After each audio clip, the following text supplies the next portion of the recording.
Hello guys, in this video I am going to show you how to set the currency in the EasyJet application. But first I just want to mention, don't forget to subscribe to my channel, because at 10,000 subscribers I am going to show you my whole YouTube revenue statistics and growth strategy, as well as how to make money online. Let's jump into it. First of all, open the application on your phone.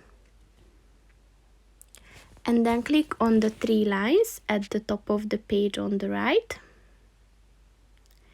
And then click on the currency settings.